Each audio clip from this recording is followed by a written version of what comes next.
Thank you so much, Jonathan. So we're going to be talking about Gage Park in Hamilton, Ontario.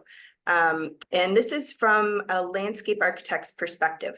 Before we start in the presentation about Gage Park, I just wanted to touch briefly on what a watershed is. So it's a boundary that is dictated by the topography that aims all the water that collects into a larger system and flows, in this case, into Lake Ontario. So that's important because it starts to form and shape how precipitation, which is essentially stormwater, so the rain and the snow, how it lands on the ground. In natural systems, it lands on soft surfaces and it slowly percolates down. It enters the different streams and rivers and waterways and starts to collect into larger bodies.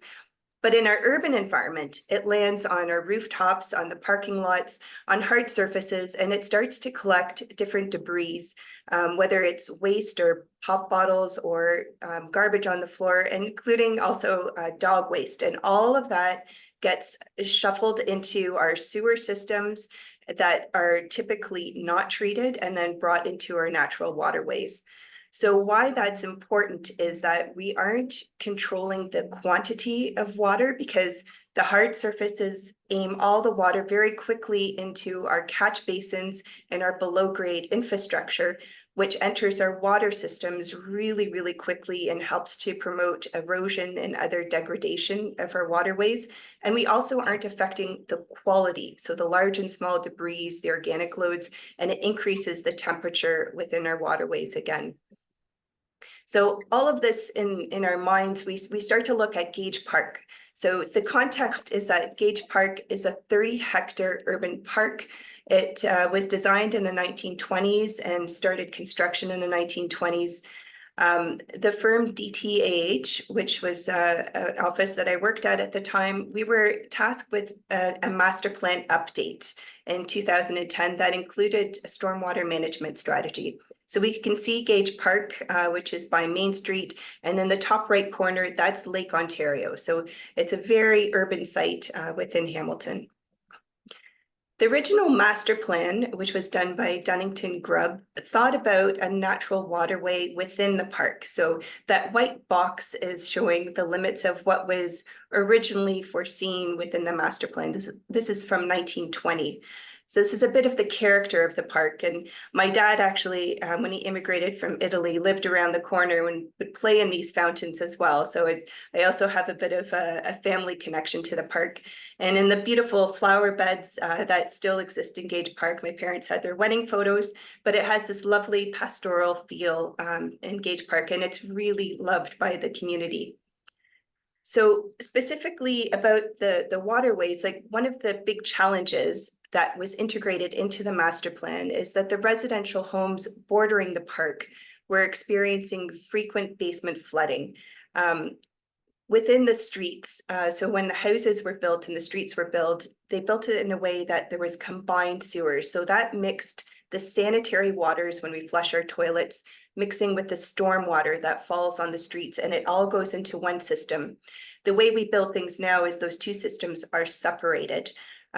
So when we were looking at Gage Park and the larger master plan, we had an ability to affect and manage the quantity and quality of the stormwater outside of the park and bring the water into the park, which is very unique. Fast forward, we went through several different phases of community engagement. The first was with the homeowners and the people actually affected to talk through different solutions. There were some smaller solutions like disconnecting downspouts from the sewer systems, but there was also bigger things with implementing backflow preventers in the house. But that was one big community engagement that the City of Hamilton and the civil engineer undertook. As part of the master plan, we looked holistically at the park, and we had several series of engagement with the community to make sure that we were going to be delivering a master plan that was appropriate for now, and then also thinking into the future. But you'll notice in that red box that original idea of a waterway was actually returned to the site. My father, as a child, remembers when they filled the wet, wasn't quite a creek, but the wet area in, because there were fears of waterborne illnesses at the time in the 1950s. So we were going to actually reintroduce that waterway, which naturally made sense in the park with the topography. Some of the key project advocates, there were many people that came together to make this project possible. From the City of Hamilton side, the neighborhoods and planning, so talking to the homeowners and creating solutions along with the civil engineer. The Parks Department, there were several different layers. Within the design field, the project manager that worked with us on the master plan, the horticulture and maintenance departments. Public works, so thinking about the road infrastructure, and often public works and parks work independently of from each other. But for this project, everyone really had to come together to make it work, including the forestry and the finance department, which is really important to actually be able to implement the work. On the design team side, we were leading the project within the park, the master plan and the physical implementation as landscape architects. And we also worked very closely with our civil engineer, who implemented the work within the roads and the public works, as well as worked with us within the park. This is the catchment for the stormwater within the park and the neighborhood. So this is more of the underground strategy of how the stormwater was entering the systems and the catchment within the gray infrastructure. But what we wanted to do is, specifically in this area, we had water coming from the escarpment and water landing on the road, and how to take that stormwater into the park, which is not done commonly. So for the neighborhood solution, on the left-hand side, we see before the remediation, and that's where all of the stormwater, the water falling from the sky or snow water, going into a combined sewer system. So that's the sanitary and the stormwater mixing. On the left-hand side, one of the critical things that we changed was creating a twin system. We can't separate the sanitary waters, but we can separate the stormwater. So we created a separate stormwater system that would divert the stormwater from the residential streets into the park.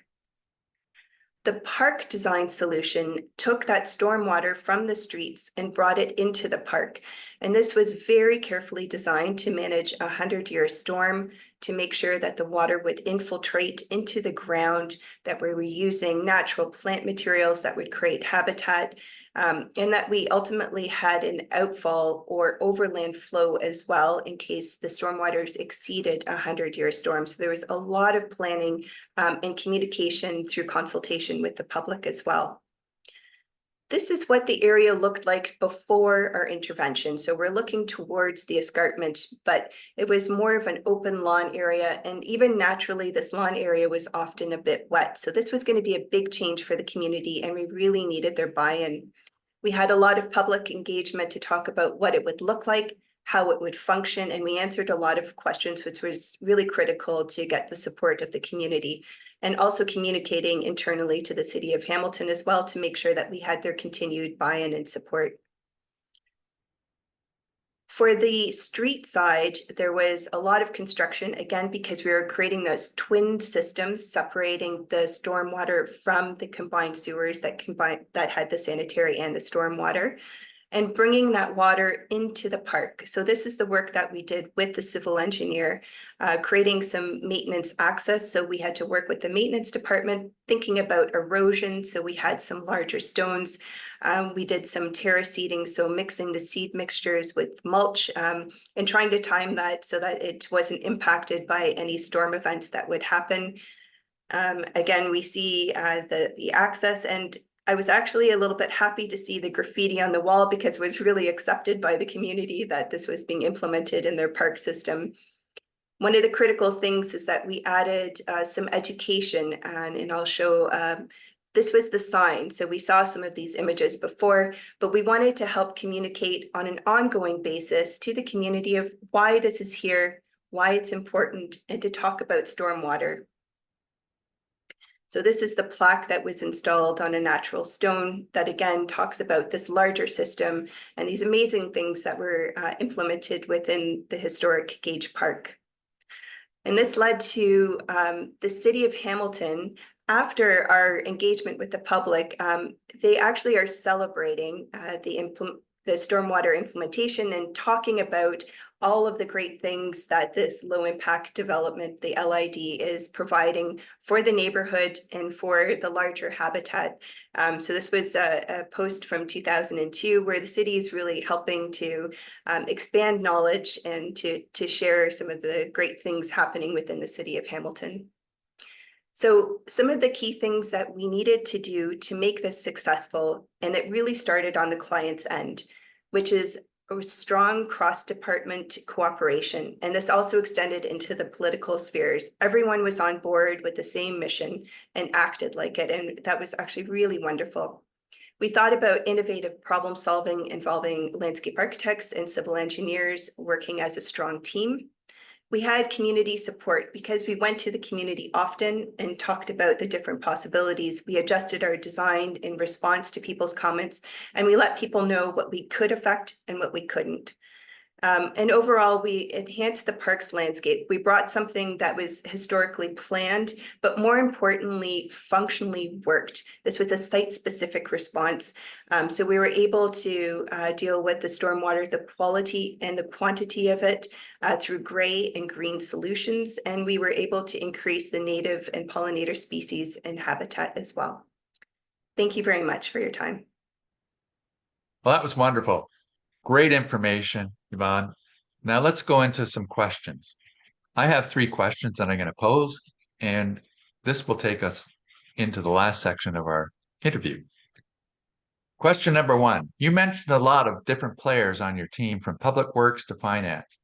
Just last month, Bill 168 to implement the low impact development guide was rejected in the Ontario legislature. Can you elaborate on what it was like to work on a multidisciplinary team to make this project a success? How might you have used the Sustainable Technology Evaluation Program Wiki, cited by the Conservatives as a reason for not implementing Bill 168, to develop a master plan today? Thanks, Jonathan. Again, I think one of the amazing strengths and successes of the Gage Park stormwater implementation plan and execution was that everyone on many different levels within the city were on the same page and collectively thought larger than typical, with the different silos between the public right-of-way and the park space. There were a lot of barriers that were broken with ideas about maintenance and ownership and finances. So I think that was absolutely critical. I think another advantage was having a landscape architect lead the process, who worked really closely with the civil engineer. So our ideas, we were really, we let go of egos and we were thinking more about the problem solving. And I think that was kind of the special ingredients to make this a super successful project. I think the steps and implement, if we were able to go through the execution of the design and to look at the quality and the quantity of water and the larger results over many years. And again, keeping in mind that this is a site-specific implementation, those tools and information and data would be able to be used on different projects and LID measures. And again, thinking about those special site-specific constraints and be able to help support more out-of-the-box thinking through data.